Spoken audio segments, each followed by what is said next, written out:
Me and him and another homie all smoked up, and then my homie left, and I went to drop off my ex, and he wanted before I left. So I went into the basement, and he went and pulled out 2 chains. I asked him, where my money at, fool? And he said, I ain't got it. So I took a chain, I put it around his neck, and I asked him again, where my at? So I'm pretty sure that everybody here knows the name Taylor Schabusiness. If you don't know the name, let me remind you. It's the lady who literally decapitated her ex-boyfriend's head with a chain. She attacked her lawyer. She was spitting on people. She had to wear a spit mask half the time. Taylor Schabusiness is one of the craziest cases I've covered in a long time.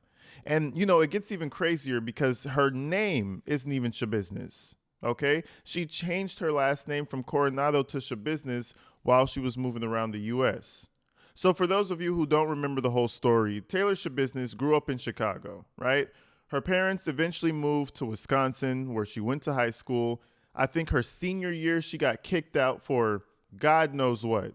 She moves away to Texas with her grandparents to try to finish her schooling. But during that time, she changes her name from Coronado to Schabusiness. It seems that whatever happened to her in Texas kind of had her mind screwed up by the time she got back to Wisconsin. Because eventually she did come back to Wisconsin, and that's when all these crimes took place. So long story short, Taylor's been in jail for a while now, and she's finally getting some access to the outside world because now we're starting to hear some jailhouse phone calls from Schabusiness to none other than Law and Crime. And she explains her time in Wisconsin and the reason why she killed her ex-boyfriend. And the reasons are a bit shocking. And it all has something to do with Chicago. As many of you may know, there's a lot of gang activity in Chicago. And specifically, what we're going to talk about today is the SDs, the Satan Disciples, and the Latin Kings, which apparently had something to do with this murder. So let's go ahead and check this thing out.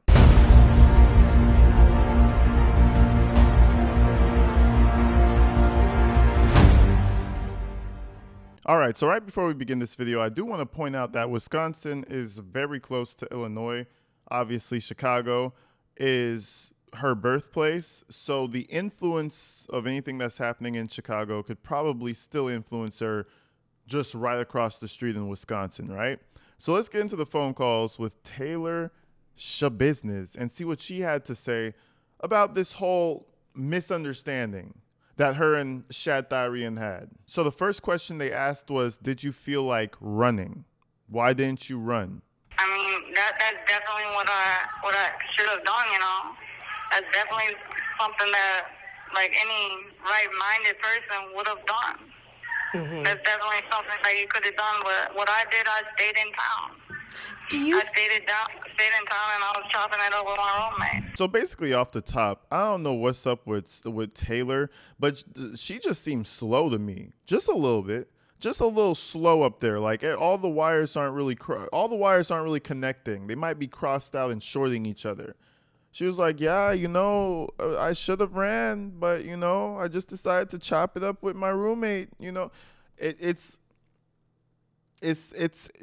given slow vibes to me. It's because, like, why are you even, I don't know. You just killed this guy, dismembered him, put his body parts all over the place, and you just decide to go back home and chop it up with your homie. That's strike number 1 just for stupidity. So then she moves on and kind of explains what happened and what she decided to do and what was going through her mind after the killing of Mr. Tharian. I was on the run in Texas after having my baby taken. I decided to make things right and clear up north. When I got back, they put my on the bracelet. I went to buy a bag on the low, so I went to my ex who was a Satan disciple, and family, we all Latin Kings. So we beefing. We don't with SDs. I gave him $100 for the bag, and the bag was $50. He pocketed the cash. Me and him and another homie all smoked up, and then my homie left, and I went to drop off my ex, and he wanted before I left. So I went into the basement, and he went and pulled out 2 chains. I'm gonna stop it right there. So her ex, the SD, the Satan disciple, is apparently Shad Tharian. Now, I'm not sure if that's exactly true. He doesn't seem like a gang member to me. But both of these gangs that she's talking about come out of Chicago, Illinois. So let's talk about that real quick. You know, she said clearly they're close enough to where he wanted to, quote unquote, fuck So he doesn't see you as a gang enemy, clearly, right? So let's go ahead and see what these gangs are all about. So if you just do a quick Google search, you'll see what's going on with the Satan Disciples. They're a street gang with a history spanning over 25 years. Some other information including the Satan Disciples, mainly the origin and spread. The gang originated in Chicago, Illinois as a predominantly Hispanic gang. They have significantly expanded their reach, operating in 40 Chicago suburbs and 22 other states in the United States. The expansion has been attributed to the combination of familial gang transplant phenomenon, families inadvertently carrying the gang culture to new locations when moving, and an aggressive drug-related violent style of establishing new chapters. After the Great Depression, thousands of Eastern European families flooded to Chicago to work in manufacturing. The vast majority settled along the south branch of the Chicago River from Pilsen down to Little Village. By 1948, Pilsen was a nearly 100% Polish and Slavic neighborhood. But then in the 1950s, many Hispanic families began moving in. Because humans are stubborn and multiculturalism was a foreign concept, the local families were not too thrilled. Many Eastern Europeans began moving out to suburbs like Cicero and Oak Park while the Mexican families moved in. Tensions in the area were high and the Polish teenagers decided to get together and form an alliance that they thought was necessary. So in 1959, about 12 Polish teenagers got together and created the Satan Disciples, also known as SDs. They chose the name to scare off anyone who thought about messing with them. This is because they figured that they needed protection from the influx of new immigrants in the area. But once they formed, they realized that the Mexican teenagers had no intentions of being their rivals at all. In fact, they actually thought they were cool and they even wanted to join their side. So within their first year of existence, the SDs became 50% Mexican and the neighborhood was united as one. And I feel like this is the problem with the Latin Kings and the SDs and Taylor. Taylor Schabusiness was this regular girl going through an emo phase, and I feel like she felt like she needed to be a part of some organization, which is what always happens, I feel like. You know what I mean? I don't think she was so much a psycho until she decided to start fucking around with the gang shit. Then she could just really do terrible things under the roof of, oh, this is just because we don't fuck with them. We're beefing with the SDs. Like, even the way she's talking about it, I know women gangbang, and I know there's serious gangbanging women and shit, so I'm not trying to take it away from her, but she don't seem like no for real gangbanger to me. She seems like she's been poisoned by whoever the fuck in the area told her, like, yeah, you know, your uncle's a Latin king, so I guess you can't hang out with him because his family's SD. You know, I get it, that gang culture, sometimes you're born into it, but I will never understand that way of thinking, bro. Like, that doesn't even make no sense. How are we ever gonna make any money if half the city is off limits because they have some type of family affiliation? You know what I mean? But anyways, this is the other gang I wanted to bring up, the Latin Kings that she proclaims that she's a part of. The almighty Latin King and Queen Nation is a gang active primarily in the United States. The gang was founded by Puerto Ricans in Chicago, Illinois in 1954. The Latin Kings are one of the largest Hispanic and Latino street prison gangs worldwide. They want you to be initiated. They'll have 5 men that jump you, beat you up in a circle, 2 to 3 minutes. How you handle that process allows you to know if you made the initiation to become a Latin king.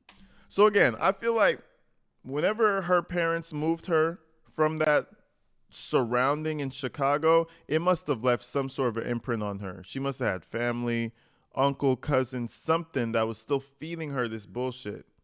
Because the way she's even talking about it in jail, it's like, girl, you don't believe none of that shit. Oh, he was a SD, so we don't fuck with SDs, you know what I mean? But you were fucking him, and he was your boyfriend, but you don't fuck with SDs though. Come on, bro, drop the act. Me and him and another homie all soaked up, and then my homie left, and I went to drop off my ex, and he wanted before I left. So I went into the basement, and he went and pulled out 2 chains. I asked him, where my money at, fool? And he said, I ain't got it. So I took a chain, I put it around his neck, and I asked him again, where my at? He didn't respond. His face turned purple. There was blood coming out of his mouth. So I laid down on the bed and to listen to his heartbeat, and I said, damn, this motherfucker is still beating. I went upstairs to grab a kitchen knife. I went back downstairs, took off his pants. I sucked his cut his head off at the same time because the only SD that I was... She sucked his dick and cut his head off at the same time. So you kind of get where this is going, right? I didn't even know that part happened. I know she said it, but I didn't think she actually like was doing it at the same time. First and foremost, how did bro... he must have passed out when she strangled him with the chain. That's the only way he wasn't able to get her off. But again, she's using this gang shit. She'll bring it up again. She said, yeah, because the only SD I would be doing is sucking dick. Get it? But she's trying to use that affiliation that he assumably had. I don't even know if it's true. She's trying to use that affiliation as an excuse for being an evil piece of fucking shit, like a demon person. That's not okay. Gang members don't do shit like that half the time. That's some demonic shit you were getting into. Cutting his head off and sucking his dick at the same time. And you want to blame this shit on some gang beef. Nah. This is something you got going on with yourself. Took off his pants. I sucked his cut his head off at the same time because the only SD that I would ever be doing would be sucking. Then I chopped his off and to conceal the crime. I used a nearby shower drain to pour out the blood and put in bags and boxes around the basement to store the body parts in, and plastic bags for the organs. I was covering up his body, and while the people were entering the basement, I would continue to cut him up, and then and I would cover him up, and then when they would leave, I would cut him back up, and then I headed out to the truck, and I started loading up the body parts in there, and then I went back to the apartment I was staying at. After chopping it up with my roommate, I went to go get rid of the body, and then there was cops surrounding the place with their guns out telling us to get down, get on the floor, and that's why I'm in custody today. Well, it's probably because you forgot the head. She was getting all the organs and the body parts and what's not. She forgot the biggest part, the human head that you left for his mom. This shit's insane, bro. You know what I mean? But the way she's talking about it, again, she's reading off of a piece of paper, so it does sound a little more monotone. But it almost feels like she's been indoctrinated into thinking like this is okay because he was an SD. He was a opposite gang member, so it's okay to decapitate him. No, that's just straight up weird. Like that's some psychopathic shit. But it gets even worse. Hold on. Oh, what went down was I had bought a bag of dope. Mm-hmm. I bought it for $50, but I gave him $100 and he didn't give me my $50 back. And what went down between the whole thing, he was a SD, and then I was a Lion King. She keeps just recounting that over and over. You see, it's those slimy SDs that want to steal your money. You are fucking him, Taylor. She has so much shit conflicting with her in her mind at all times. I don't even understand how she stays sane.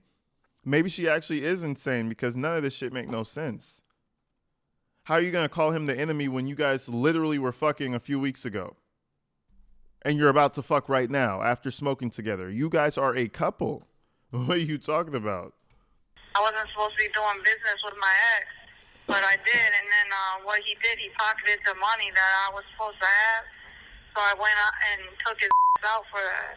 As soon as that went down, I started chopping up the body that I can conceal this crime.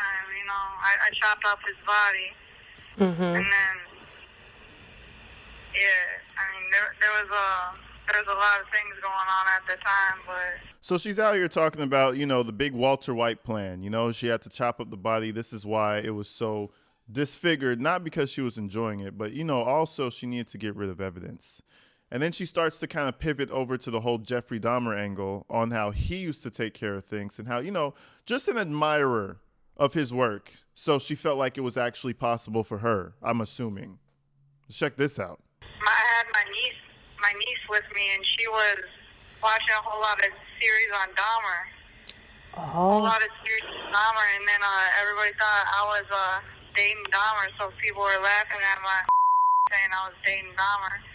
I took a picture with his and then I was trying to put it on a blow-up doll, a customized blow-up doll. Mm-hmm. His face and then send it off to one of my friends. There's mother out there that, you know, you really want to you beef with hard. I mean, yeah, you want to murk a mother, but no, I mean that's what other mother they be saying on my name that I've killed more than one, but man, I'm trying to work on this appeal, yo, and get out. You trying to work on the appeal after you said you wanted to chop motherfuckers up like Jeffrey Dahmer, basically, essentially. AG, don't put words in her mouth. Listen, when she goes in front of that appeal board or whatever board on the planet, that's all they're going to hear in their head. She wanted to chop him up like Jeffrey Dahmer. Shit is crazy, you know. But, you know, I can't say too much. I can't say too much because I want to get this appeal and get out. Lady, get comfortable, man. Get the Slim Jims, get the honey buns, get the root beer barrels. Get comfortable. Find yourself a girlfriend. If you don't like girls, start liking them because that's the only thing you finna be doing for the rest of your life. She really feel like an appeal is going to happen. And, I mean, let's keep it a buck. You think Law and Crime is calling in to help her? I don't care what the fuck Law and Crime says they're doing this for. They're not here to help her. They're here to get the story. So the fact that she's given Law and Crime a story in the first place is already adding to the mountain that she has to fight to getting an appeal. You're never getting an appeal. Never. Ever. What are you talking about? Remember, you're a Latin king. Go find your Latin kings up in there. Go find your queens. Shit. They ain't out here in the public. They ain't out here. I'd like to be still slinging my pussy on the street, but, you know, over here it's all right. Okay. All right. Well, that makes sense. No, that doesn't. No, that doesn't make sense. They needed somebody to call this lady who was going to be with the shits. I would have been like, who were you slinging pussy to? Oh, really? What made you enjoy slinging pussy on the streets? What did you do it for? Did you do it for drugs? No, you just did it for the love of the game? I would have been in that shit. Listen, we would have had a good old conversation. Shorty's on the phone like, okay, that makes sense. No, you can't make them feel like this is weird. You were slinging pussy. Okay, that's fine. That's cool. You know what I mean? What were you doing it for? Anyway, so they cut forward a little bit, and then Taylor starts talking about the situation with her and the lawyer because, as you all remember, she went crazy on her lawyer. She didn't really get any solid hits in, but she was really trying to get him at one point. I'll play a clip of it.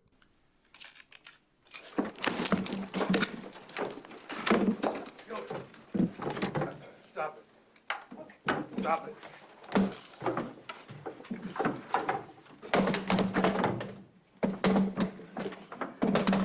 And Judge, it sounds like just one witness. We're asking for a sequestration, but that may be a moot point. All right. It is one witness, Your Honor. All right.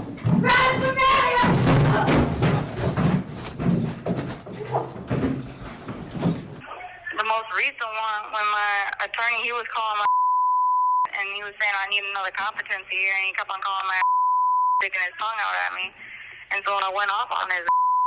But the one before that, he was doing the same thing too, saying about competency. He kept on saying you need more competency hearings. You need more competency hearings. They constantly keep on saying that, and I said no, I'm straight. I'm straight. My dad showed up in the back of the courtroom, and then as soon as he popped through, that was my dad's previous attorney too, and then he had just fired his. He said, get this guy off your case. So then, as soon as my dad popped up in the courtroom and he sat his down, I already knew it was go time, and that's when I had to go in. So then that's when I went in and I fired it. And you see, that's that same fucking mentality. You know, again, I don't know if it was her uncle, her dad. Oh, as I saw my dad, that's how I knew I had to go in. I had to go in immediately. I had to take his ass down. I had to. That's that gang mentality. Somebody got into her mind and corrupted it with that fuckery. So one, you have like this super depressed emo kid who has like borderline substance abuse issues and may or may not want to do things to people alone by itself. And then you have the influence of the Latin Kings. I don't know what her dad's affiliation is, but you have some gang affiliation on the outside affecting her as well. That's what really fucked her over. That's just a perfect storm for something bad to happen. Either she would have got herself killed or she would have killed somebody, and we all seen how that happened. Definitely insane. You know, I should have went back to Chicago. I should have went down south, but I didn't do that. I stayed up north. I stayed around in Green Bay. I went back to where my bracelet was at, and to like continue going to work, and then continue on from there. But instead, like I just smoked up with my roommate, and that was that. Which is crazy, bro. She even said herself, and she was on the right path. I'll disagree with her on that. If she had moved back to Chicago, she would have ended up dead, more than likely, or in prison, more than likely, even worse probably. So she should have stayed where she was in Wisconsin, and she should have went to her job. Where she fucked up is when she started smoking that shit. She said it all herself. She literally said it all herself. It's no one's fault but her own. And it's kind of interesting that she just owns up to it. She's cool with it. I guess the high of sucking someone's dick and cutting their head off at the same time was good enough for her to have a whole life sentence to think about it. Hey, to each their own, right? Shit.